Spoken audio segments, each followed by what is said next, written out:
What's going on, Badger fans? Welcome to another episode of Locked On Badgers. I'm your host, Ryan Herrings. We're going to talk about the Big Ten releases schedules, and Wisconsin has got a brutal 2024. Is that good for Wisconsin? We're going to talk about that, plus some recruits that have broken our hearts over the years. All of that and more on today's Locked On Badgers. Let's go. You are Locked On Badgers, your daily podcast on the Wisconsin Badgers. Part of the Locked On Podcast Network, your team every day. What is going on, everybody? Welcome to Locked On Badgers, your team every single day. I'm your host, Ryan Herrings, as always. Really do appreciate everybody tuning in as we continue to build this community. Thank you so much for allowing us, myself, Rajiv, Justin, the guests I'm able to have on. Thank you for allowing us to be part of your day. It really does mean a lot to me. Let's talk about this schedule release, right? So it's been hyped for a while. The Big Ten released their schedules today for the next 2 years. I want to start here because I kind of think it's important to pour one out for the East and West divisions, right? Like the much maligned West division. This is our last year. This is it. This is the last chance for Wisconsin to win the West. It started in 2014, and Wisconsin has represented the West in the title game 4 times, right? They're 0-4, obviously. There's also been 2 games for Iowa, 1 for Purdue, 2 for Northwestern. On the Eastern side, Ohio State's come out 5 times, 2 for Michigan, 1 for Penn State, 1 for Michigan State. It's the last year, right? It's been a while. We can think back to the leaders in the Legends division really quickly. Who is in who? Can you even tell me, Badger fans? Because if you gave me $1 million right now and said, you have 2 minutes to write down who is in the leaders division, who is in the Legends division, I don't know if I could do it. Could you? I'm very curious. I don't think I could do it. It's the end of the Big Ten West, the end of the Big Ten East. One of the things I find kind of funny and interesting is there is an undercurrent, a belief among Badger fans, and I think nationally as well, that this is going to be really bad for Wisconsin. We're going to talk about that more in the next segment, because if you can't win the Big Ten having an easier division, how in the heck are you going to win it having a better one, right? And I want to quickly point out something that struck me. Sure, that is a legitimate point, by the way. That is something that we should talk about. But at least Wisconsin came out of the West 4 times.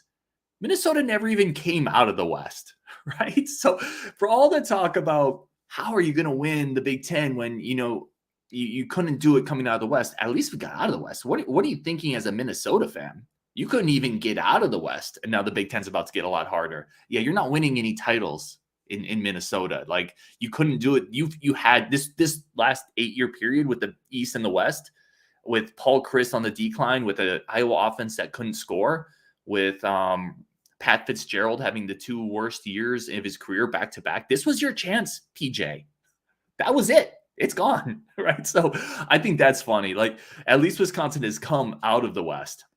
So, all right, let's talk about the schedule now. Let's get that out of the way. Next segment, I want to talk about, is this good for Wisconsin? I'm curious. I do want to talk about that, but let's just look at the schedule. Let's take a look at it right now. So the 2024 schedule is a beast. Like, it really is. You have home games against Indiana, Minnesota, Penn State, and Purdue, and then you're going to travel to Iowa. That's a tough one. Maryland, you're going to go to Michigan.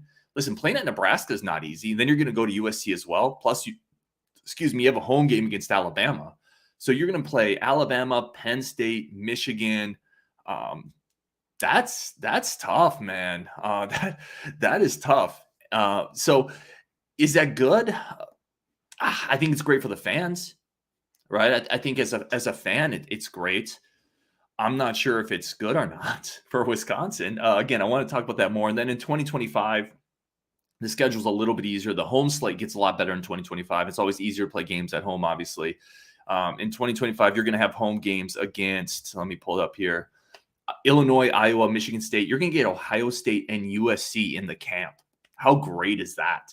And then you're going to go on the road for Minnesota, Northwestern, Rutgers, and UCLA in 2025. That's a really manageable road slate in 2025. Obviously, we're talking 3 years down the pike now, but the 24 schedule's hard. Again, you have a non-con with Alabama. The Crimson Tide are going to be coming into Camp Randall.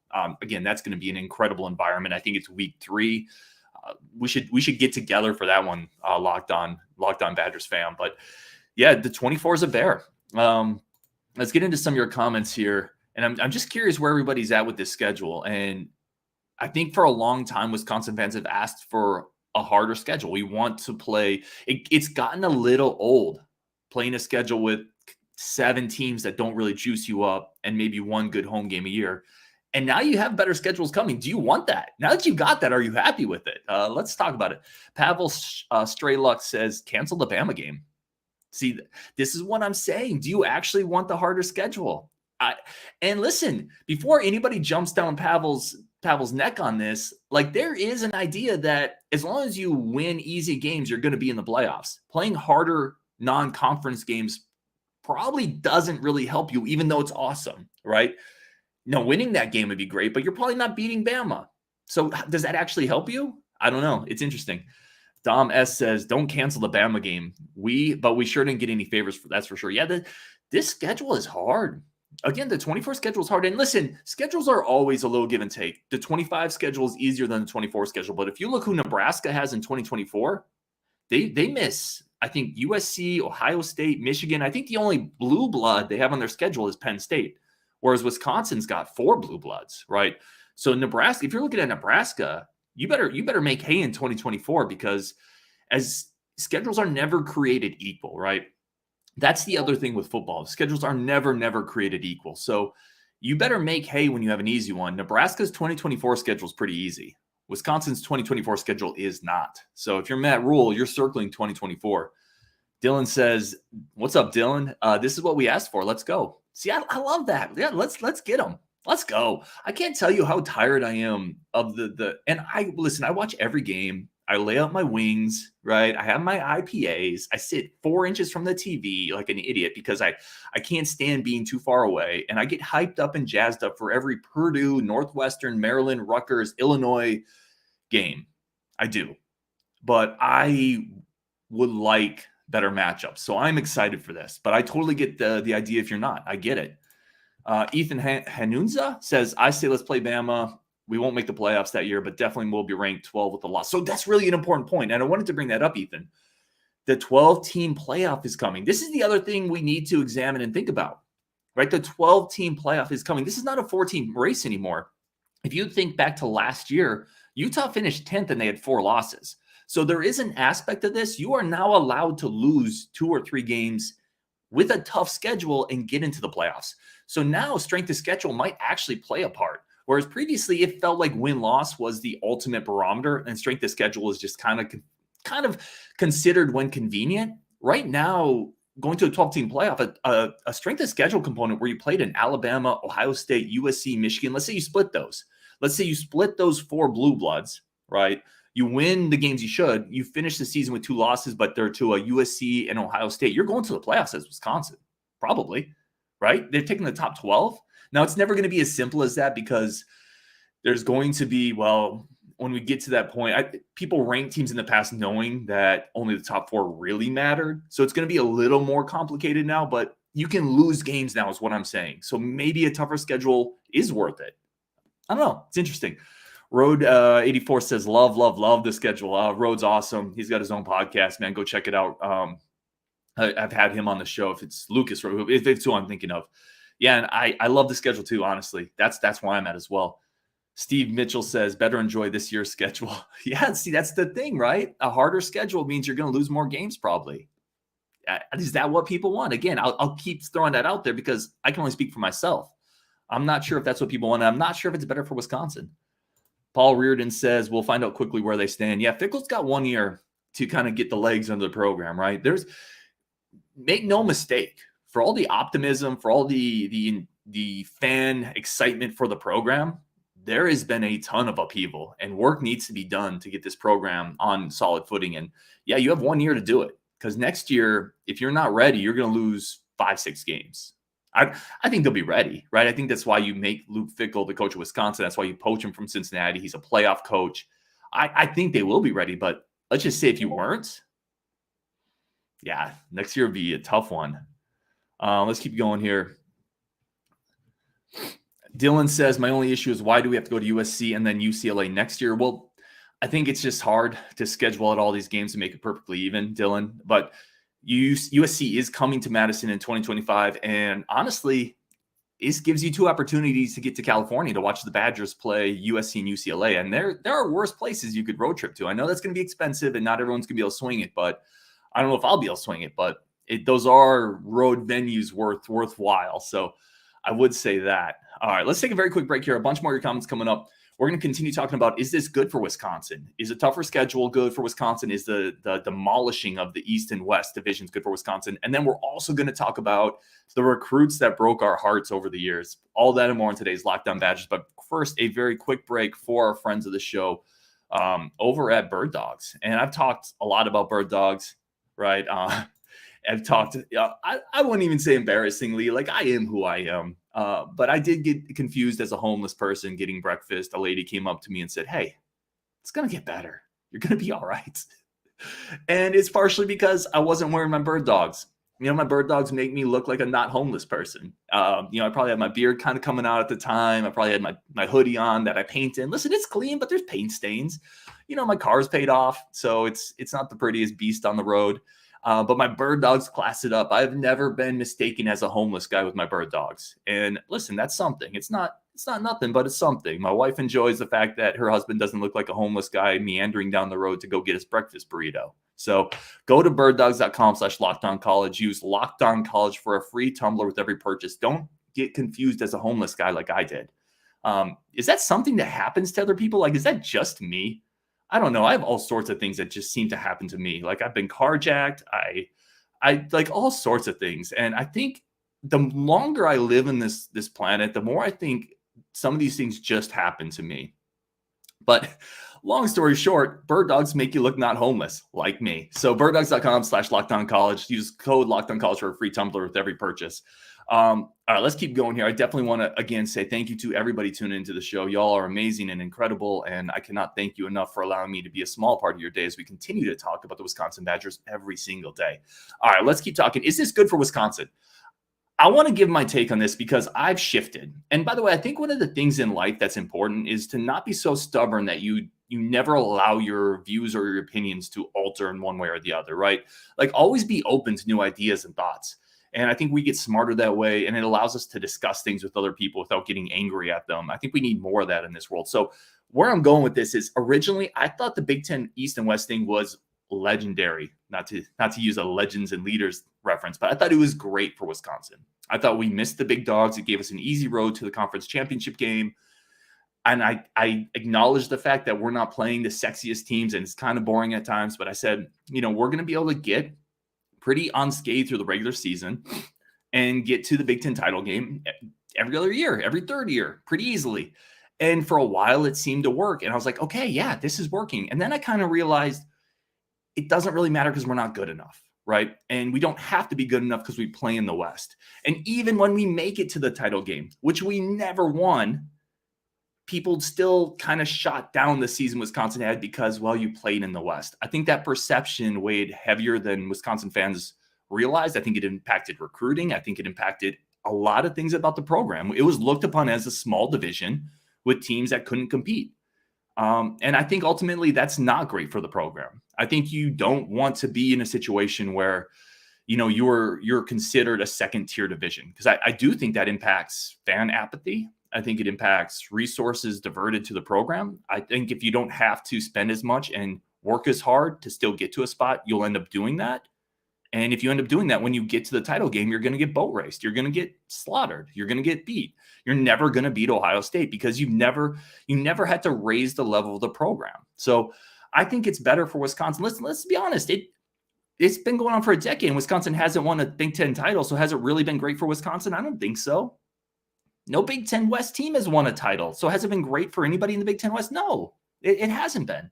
That's where I'm at. Now, I get the counterpoint. I really do, because I used to be there, that it's an easier road and it's going to get harder. Now, it is going to get harder, but it's going to get harder and easier at the same time because now there's a 12-team playoff. Now, you don't have to get to the Big Ten title game and win it, right? You can be the second or third best team potentially. I would say potentially, not every year, but you can be the second or third best team in the Big Ten and get to the playoffs still. So winning the Big Ten isn't the be-all, end-all that it used to be, which is why getting rid of the divisions, I think, makes sense anyway. So, yeah, I'm good with it, but I'm definitely curious where everyone else is at on this. Oh, one last note on that. It's just going to be way better for the fans. Like, you're telling me you're not going to get more jazzed up in 2024, seeing Bama on the schedule, seeing Ohio or who else do we have in 2024? Let me put the banner back up here. I already forgot. But you're definitely going to have Michigan, USC, Penn State. You're not going to get more jazzed up for those games. Iowa, Nebraska, USC. It's going to be awesome.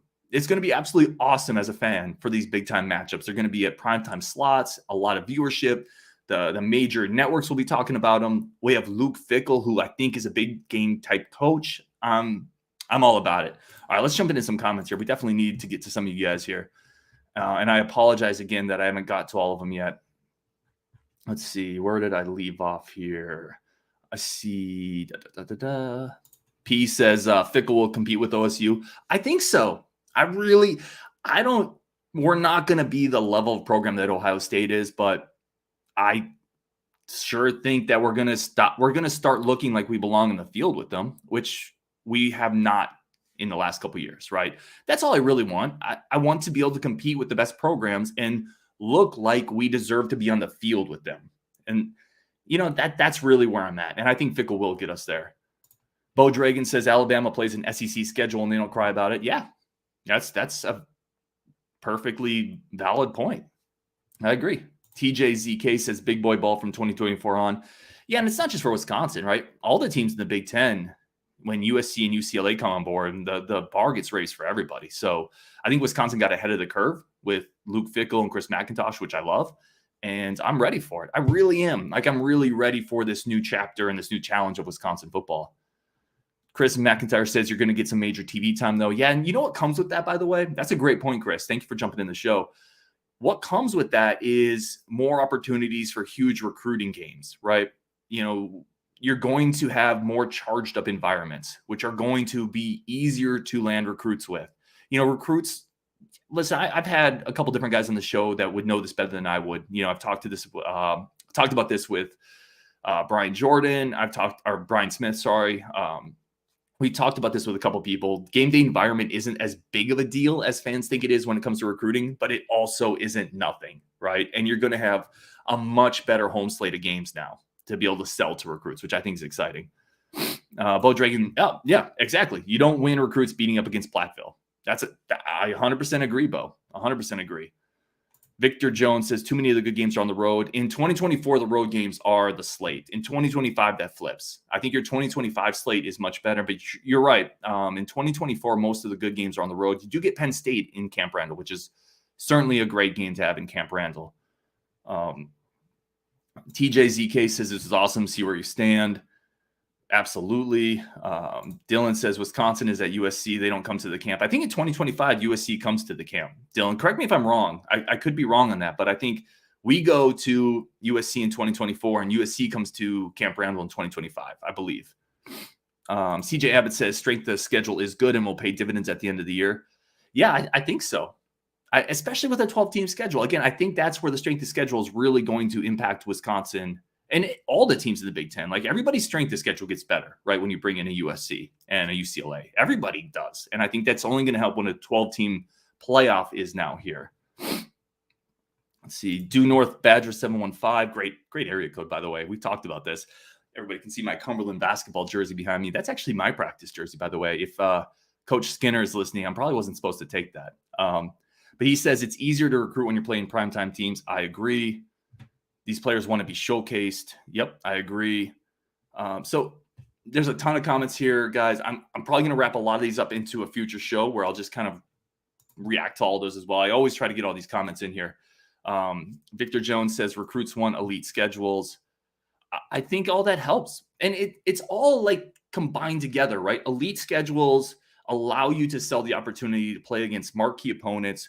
And those type of marquee opponents allow you to market on primetime television, which is going to draw 12, 13, 14 million viewers, which is going to bring in more marketing. It's all like this wheel of enthusiasm that just feeds into everything else. Well, I don't know if that was a great analogy, but I think it's all combined. These better schedules create excitement around the program. Maybe that's the best way to say it. And excitement around the program makes it easier to sell to recruits.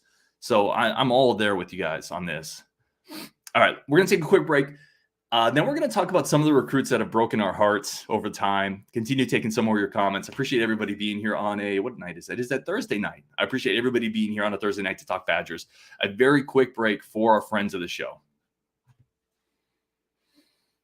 All right, I want to welcome everybody back. Say thank you for tuning into the show. As always, if you're listening on the podcast, if you're watching on YouTube, if you're here with us live, y'all are amazing. Thank you so much. If you joined the Discord recently, we had a bunch of people join. Take a second. It's set up a little differently. It's not like a normal forum. I notice a lot of people join and then they don't really know how it works, so they're not very active all the time. Check out the different threads. Introduce yourself. It's really a good group of people in there talking Badgers. So I welcome everybody to come to the Discord. If you are in the Discord, you'll see we have a very special guest coming up soon on the show. And in that Discord is where you can drop questions for those guests. So that's a bit of a tease right there. But you guys will really like that one too. Okay, let's talk about some of the recruits that have broken our hearts. So I put this out on Twitter, and I thought it would be an interesting discussion because, we've all, I don't want to say all, but a lot of us follow recruiting, and we have players that we think are going to have great careers at Madison, and for whatever reason they don't. And a lot of times it can be coach related, system related, injury related, depth chart related. It can be all sorts of things. It's not always on the player. Sometimes it is. Some players get here and they're lazy. They're not committed, right? That happens too. I talked about a couple of them. Like I had Austin Kafentzis, the 6'1", 200-pound quarterback, Gary Anderson's dream of a dual threat guy, destroyed Utah records. I thought he was going to be a dude, and it turns out he was like 5'7". Right?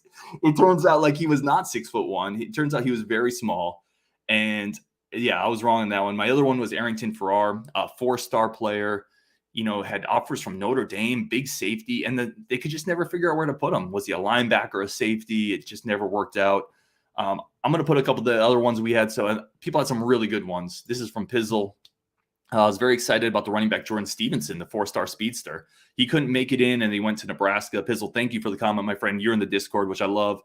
Yeah, so Jordan Stevenson was a 5'8", like 190-pound running back, 4-star guy, great offer list. Stevenson had a great offer list. Like I know Texas at one point was in on him. Ohio State was in on him. Bama had an early interest in him. So he was a huge get for Gary Anderson. He was explosive, small, and he couldn't get into Wisconsin, got to Nebraska, left there, ended up at a community college somewhere. I think there were just off the field issues.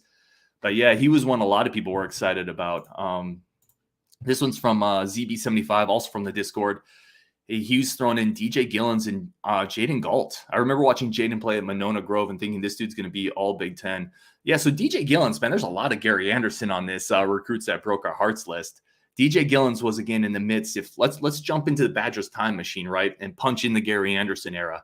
And it was we got to get a dual threat quarterback. And DJ Gillins was a 6'3", 190-pound dual threat quarterback coming out of Florida. We probably should have been tipped off. The offer list wasn't great. Yeah, I think he had like a West Virginia offer, a Georgia Tech offer back when they were running the triple option, if I'm correct. But we bought in, I think, for the most part, because he was really, really athletic and quick and agile, pretty good arm, got to Madison and just never happened. He had a knee injury at one point, switched positions to receiver. And by the way, whenever a quarterback kind of switches positions to receiver and then somewhere else, they're never going back to quarterback, right? So yeah, that didn't pan out. One of many in the Gary Anderson era. And then Jaden Gault, 4-star offensive tackle, I think in the 2014 class, in-state kid, monster recruit, right? 6'6", 280. I think a top 30 offensive lineman in the country, had an Ohio State offer. And then he just had to kind of step away from football. I know he was dealing with some mental health issues. I think he was able to clean all that up, which is amazing. But yeah, he was definitely an in-state player that people thought could be the next great homegrown Badger. Mad Birdman says, I'd say Craig Appleton. That's a good one. That's a good one, man. Huge signing day, gave Bucky its first 5-star receiver. I think he was a 4-star, actually, but I could be wrong. Then he sucked, and he was a criminal. Yeah, that's it.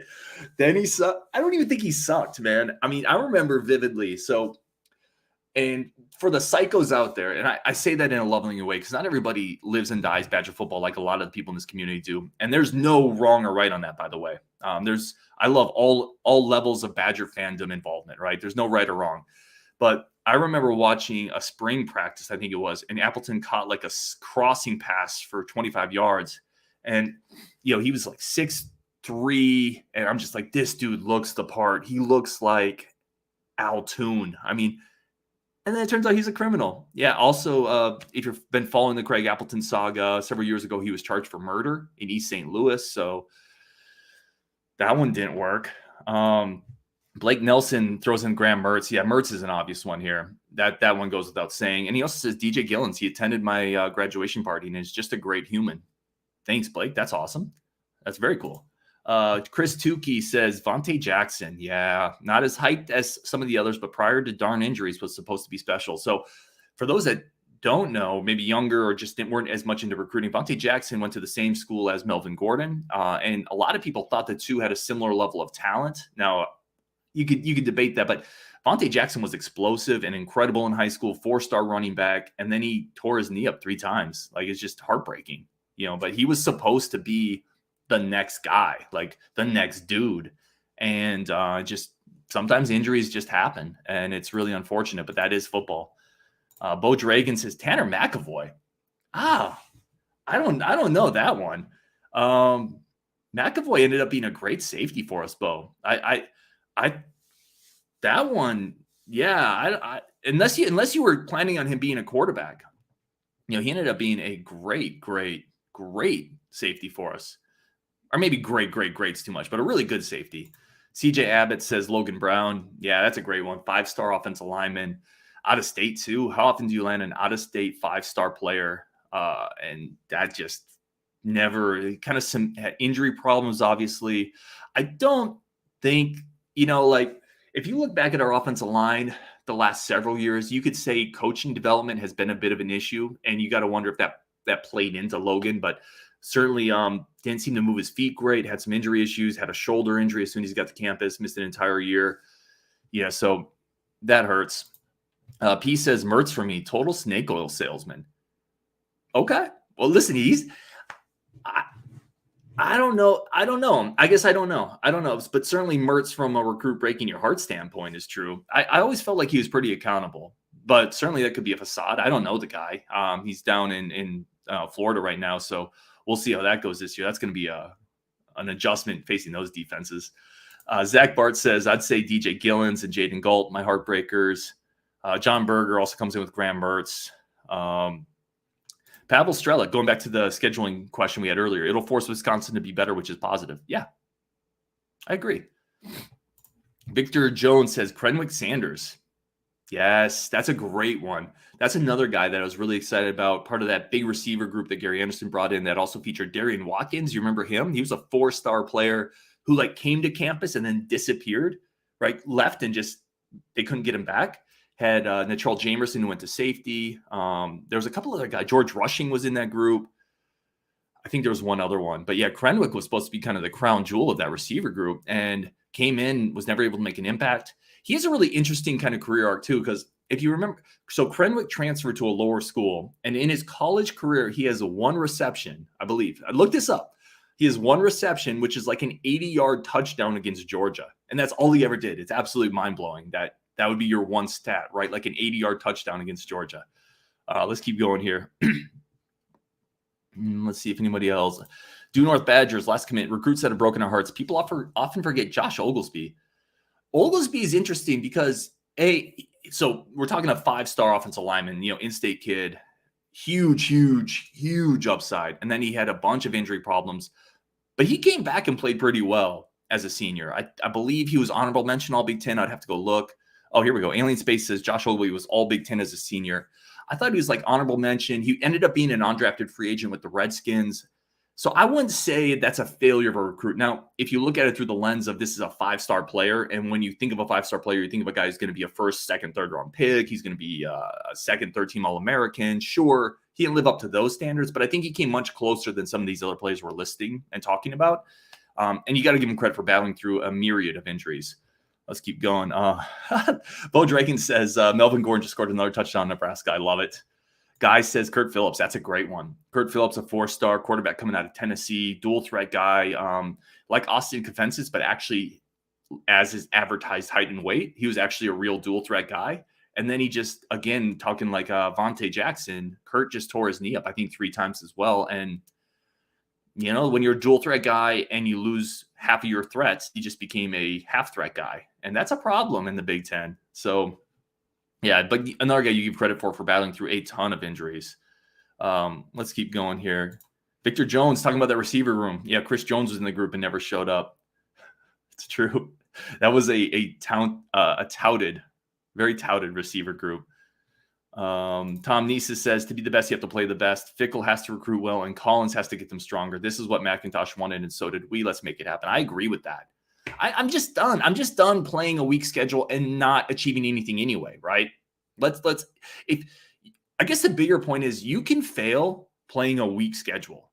So why not just play a harder one, right? Because then at least if you fail, you feel like you tested yourself. And if you succeeded, you feel like you achieved. You can fail either way. So you might as well fail trying something that's worthwhile. I don't know. I guess that's where I'm at there. All right, let's wrap it up there. We're at 30 minutes. I apologize I didn't get to every comment that you guys have, but I really do appreciate everybody tuning in, everybody listening, everybody allowing us to make ourselves a small, very small part of your amazing days. So I hope everyone has an incredible weekend. Coming up, we do have a great interview with a Badgers commit coming up this weekend. If you're in the Discord, you know who that is. Feel free to jump in there and drop a question that you want asked to the recruit. If not, just wait for that. You're going to love it. We have a great segment coming up next week. It should be next week with Dylan, myself, Rajiv, Justin. We're going to get the four of us on and do something that'll be really fun. I think you guys will enjoy it. As always, much more great content coming up. So thank you so much. Have an incredible, safe, and happy weekend on Wisconsin, and we'll talk later.